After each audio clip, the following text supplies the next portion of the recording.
Afternoon, everyone. Afternoon. It's day 3 of the Trump Republican government shutdown and day 257 of the chaos that Donald Trump has been inflicting on the American people since the very beginning of his presidency. We're in the midst of a government shutdown that has been caused by Donald Trump and Republicans to inflict further pain on the American people. The government is shut down right now because Donald Trump and Republicans refuse to provide health care to working class Americans. Throughout this week, Donald Trump has been missing in action. He remains in the Presidential Witness Protection Program.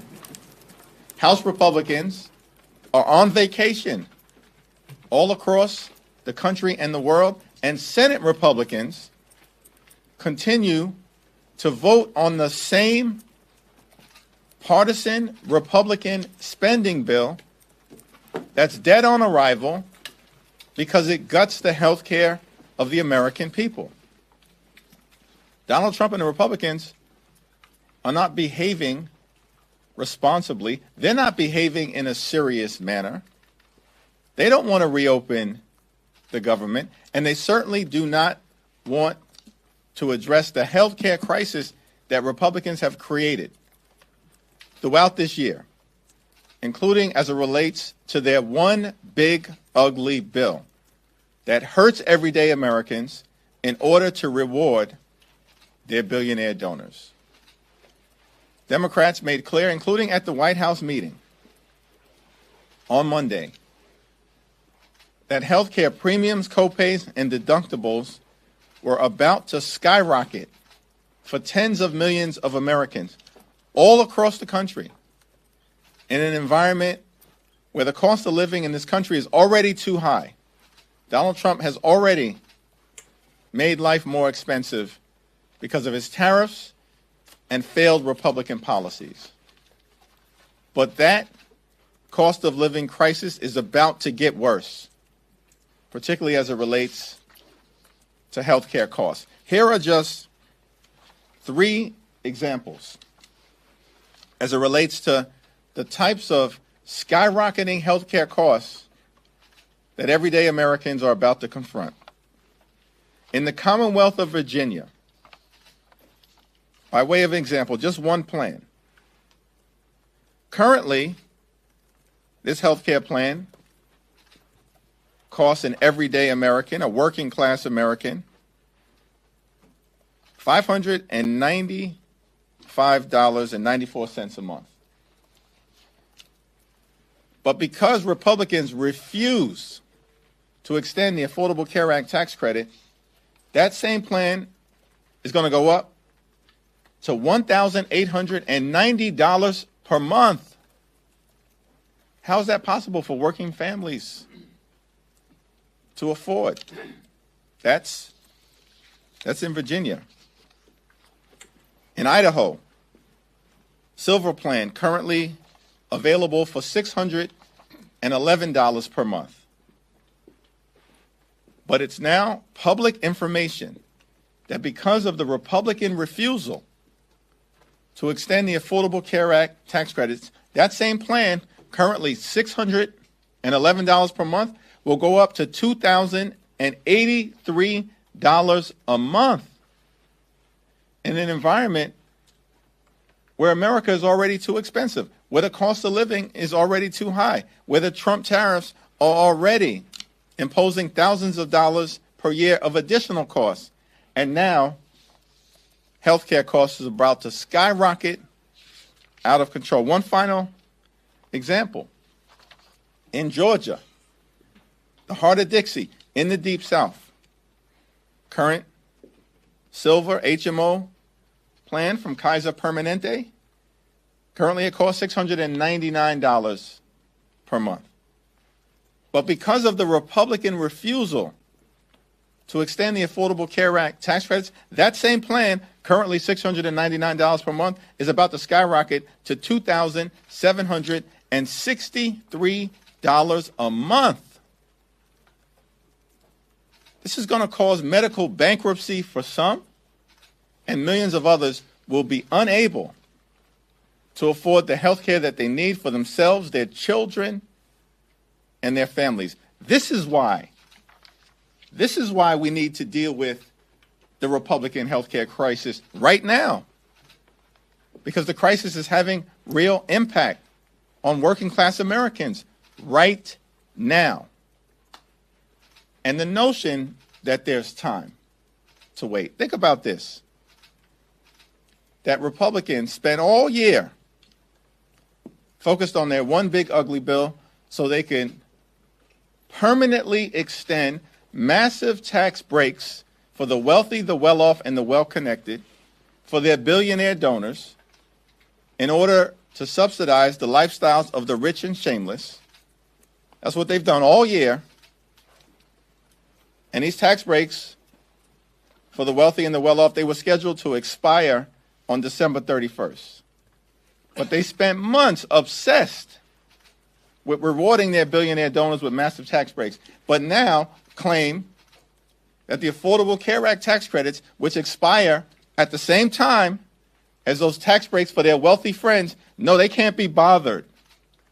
They can't be bothered with extending them right now. Why is this? Because Republicans just want to gut health care for the American people. And Democrats will continue to stand on the side of the American people, fight for their health care, and improve their quality of life. Questions? Majority Leader Thune, Speaker Johnson have said that they are willing to negotiate on the ACA tax credits, but only if the government is reopened. Is it that Democrats don't trust that they would negotiate in good faith without the leverage of a government shutdown? Well, we don't view a government shutdown as leverage. Republicans have shut the government down. Republicans control the House, the Senate, and the presidency. They've shut the government down. Now, of course, we've made clear we will work in a bipartisan way with our Republican colleagues to try to find a path forward, reopen the government, and reach a spending agreement, but it has to meet the needs of the American people. If we're going to vote affirmatively on a spending bill, I think the American people understand it's reasonable for us to make the point that that spending bill should actually improve the lives of the American people, particularly as it relates to dealing with the Republican health care crisis that is present right now. And why would we believe that Republicans have any interest in addressing the Affordable Care Act based on their word, when for 15 years Republicans have been doing everything possible to gut the Affordable Care Act, to repeal and displace people off the Affordable Care Act? And Democrats have pushed back aggressively against them, and thankfully, several years ago, with the courageous support of then Senator John McCain, we stopped the Trump Republican effort. Does that mean Democrats should hold out for a deal that's down on paper rather than one that's promised? It means that we need an ironclad legislative agreement to address the health care issues that we have raised, including the Affordable Care Act. Mr. Leader, good afternoon. Thank you. I know there's a lot of messaging going on both sides of the aisle, and even inside your party. Ocasio-Cortez and Bernie Sanders, they had their feed. They seem to be getting a lot of attention here. There was a lot of criticism of the official Democratic feed and glitches and everything else. To what do you attribute what Ocasio-Cortez and Sanders are doing compared to what you guys were doing and the criticism that was leveled about? I have no idea what that question actually is intended to mean. Like, Democrats have been all over the country engaging in every possible way, communicating with the American people that we're privileged to represent as it relates to the stakes of this fight. And our position, from the most progressive member all the way through to our most moderate members has been consistently clear. Cancel the cuts, lower the costs, save health care. And everybody's on board because we all share those values. And we continue to be in a more is more environment.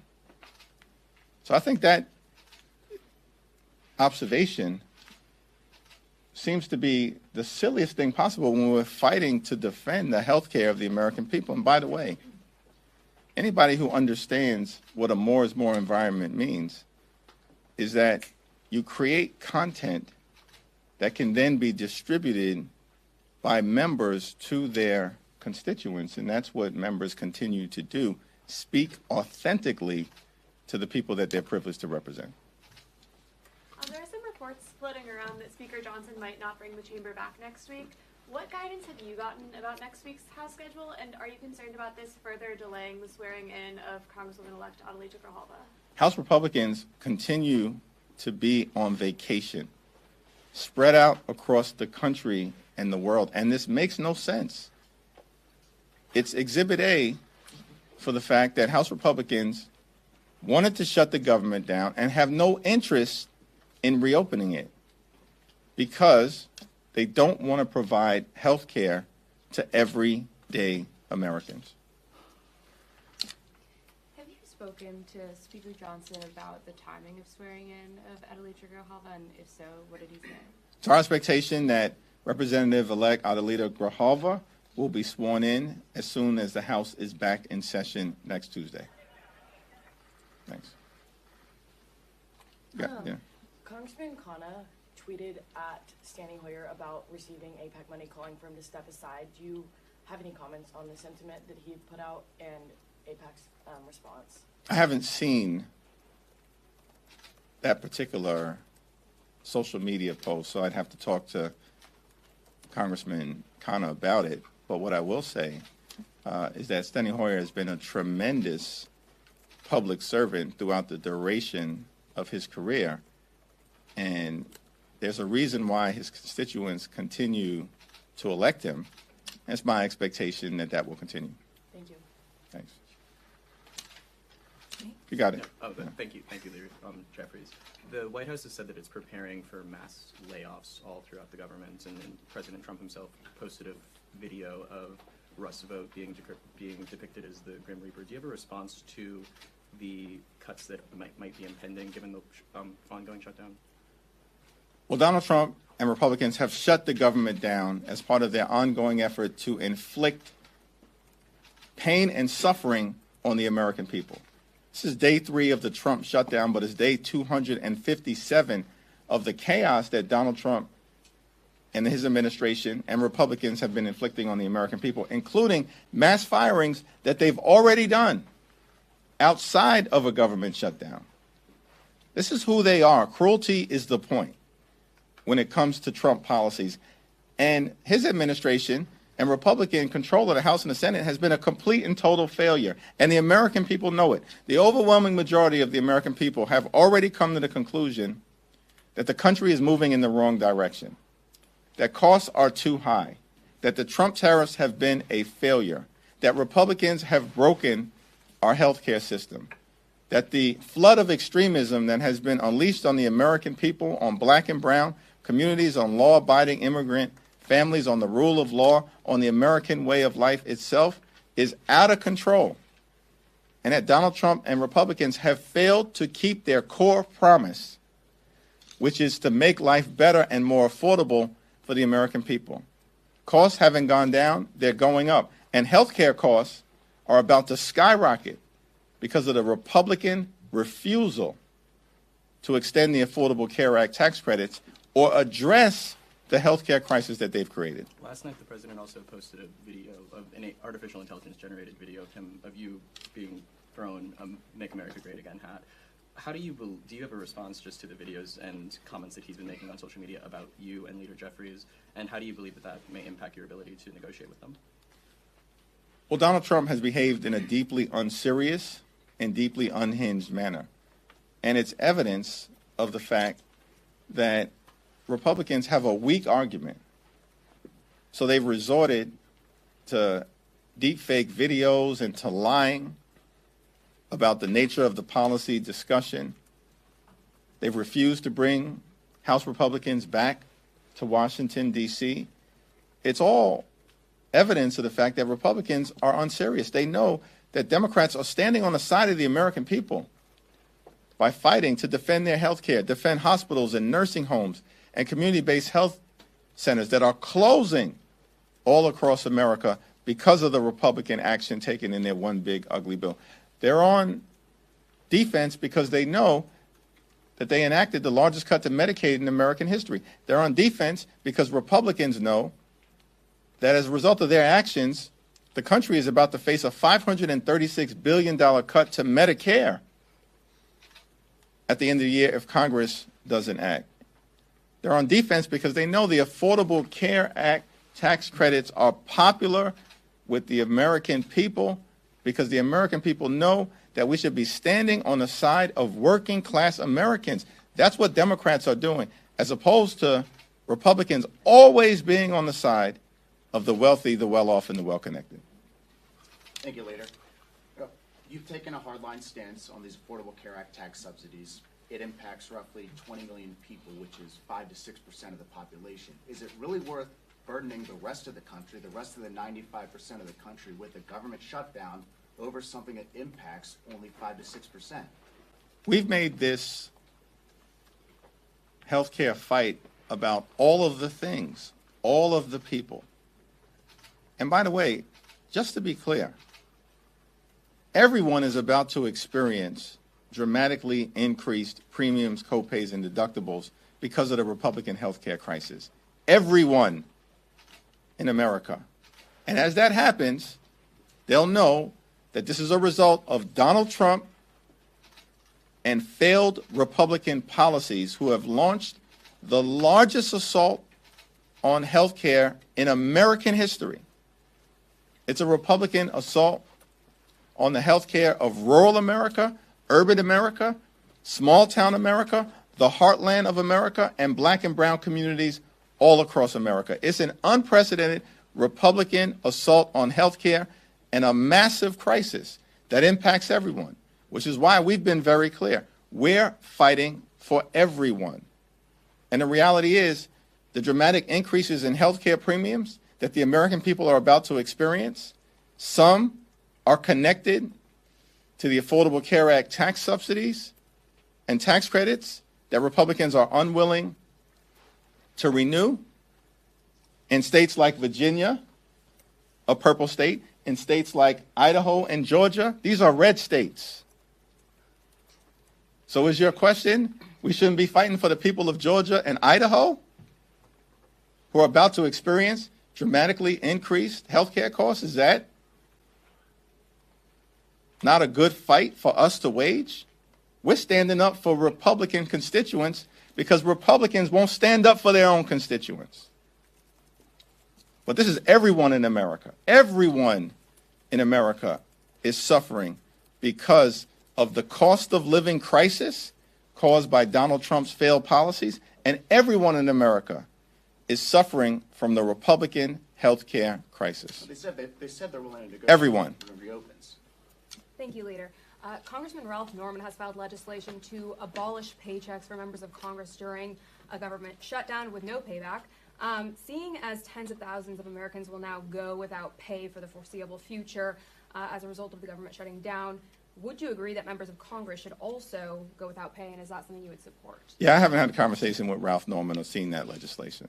Thanks. Thank you, Leader Jeffries. To the earlier question on Republicans possibly not coming back to the House next week, if they don't, would you still bring House Democrats back into town, similar to what you did this week? Yes. Thank you. Some Republicans are saying that they won't support any ACA subsidies without high protections. Is that something that Democrats are open to or could support? Here's the problem with Republicans. They continue to try to jam their extreme right-wing ideology down the throats of the American people. When will they learn their lesson? I mean, this is about the health care of everyday Americans. They continue to try to confuse the issue. We're fighting for hard-working American taxpayers to make sure that working class Americans don't continue to suffer from the Republican health care crisis. And now Republicans want to inject other issues. These aren't serious individuals. They want to keep the government shut down. They shut it down, and now they want to keep it shut down. And the American people know it. Leader Jeffries, could you elaborate on what you meant by when you said the president was in the Presidential Witness Protection Program? Donald Trump continues to hide behind deep fake videos since the meeting in the Oval Office on Monday. And it's reasonable for the American people to wonder what's going on. Why is there no presidential leadership? Vice President Vance offered to come up to Capitol Hill. I've been here all week. We've heard nothing. Radio silence from the White House, radio silence from House Republicans, and radio silence from Senate Republicans because they're not serious. They wanted to shut the government down. They want to inflict pain on the American people. They want to continue the chaos that has been unleashed from the very beginning. They don't want to do anything about the cost of living crisis that Republicans have created, making life more expensive, groceries more expensive, housing costs more expensive, electricity bills skyrocketing and through the roof all across America. And now, because of Republican inaction and the cruelty of their policies connected to the health care crisis that they've created, premiums, copays, and deductibles are about to skyrocket as well. This is the consequence of complete control of government in Washington, D.C. by Republicans. And the American people, everyday Americans, are suffering. And the only group of people benefiting from Republican policies right now are their billionaire donors. Thank you. Thank you.